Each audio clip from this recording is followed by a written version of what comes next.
Olá pessoal, bem-vindos ao canal da Help TI. No vídeo de hoje eu vou falar sobre placas para processadores Intel Xeon e placas chinesas de uma forma geral, tá? Aqui nós temos duas placas para processadores Intel Xeon. Elas têm o mesmo chipset, mas elas são bem diferentes, tá? Então, primeira diferença que a gente vê com facilidade é que uma tem 4 slots para memória RAM e a outra tem 2 slots. Tá? O chipset é o mesmo. Então, o que acontece nesta placa aqui? Como nós temos apenas esses 2 slots, para, por exemplo, chegar a 64 GB, a gente precisa de 2 módulos de 32 GB. Só que qual que é o problema? A gente não encontra no mercado módulos, por exemplo, com 64 GB. Então, se eu quiser usar 128 GB aqui, eu não consigo, apesar delas terem o mesmo chipset. Tá? Então, assim, módulos até 16 GB, eles têm um custo-benefício muito bom nessa plataforma. Só que eu acabo ficando com uma máquina que chega só até 64 GB de memória RAM. Outra questão é que os processadores Intel Xeon, eles têm suporte a Quad Channel, certo? Ou seja, 4 canais de comunicação com as memórias RAM. Nesse caso aqui, eu não consigo usar esse recurso.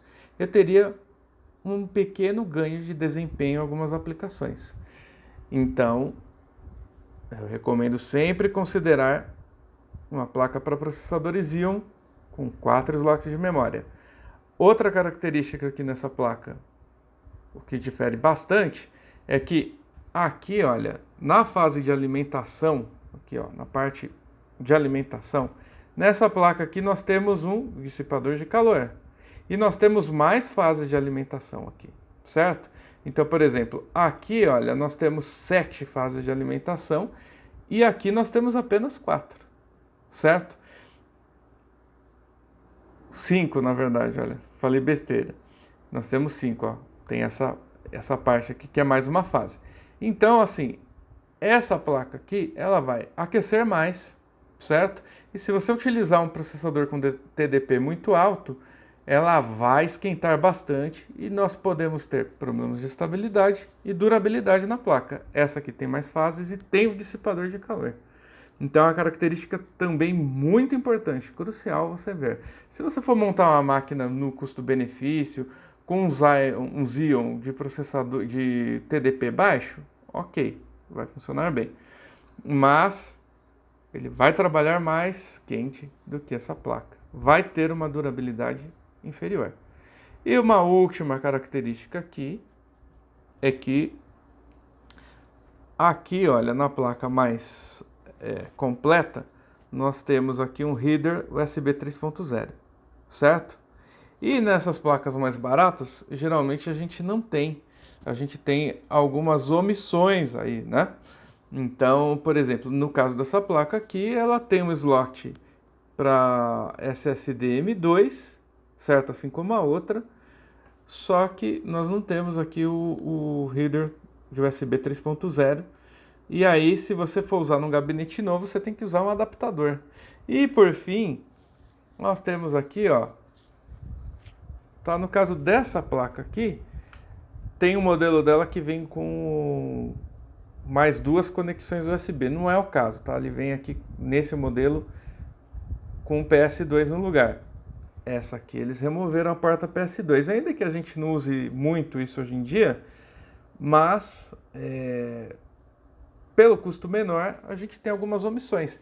E tende a dar mais problema, tá bom? Então, considerem essas questões aí. Principalmente, eu diria, a questão da alimentação do processador, certo? Então, aqui nós temos mais fases, temos um dissipador de calor. Aqui nós não temos dissipador de calor e temos 2 fases de alimentação a menos. Então, vai ter mais aquecimento, podemos ter instabilidade e uma durabilidade menor. A segunda característica importante são os slots de memória. Quando você tem 4 slots, você consegue, a um custo bastante acessível, colocar o máximo de memória RAM no seu computador. E a qualidade de construção geral também é diferente, tá? Então, a gente pode ter menos capacitores, entre outros detalhes. Então é isso, pessoal, por hoje. Espero que eu tenha esclarecido. Se vocês tiverem dúvidas, estou à disposição. Aí é só mandar nos comentários. Até mais!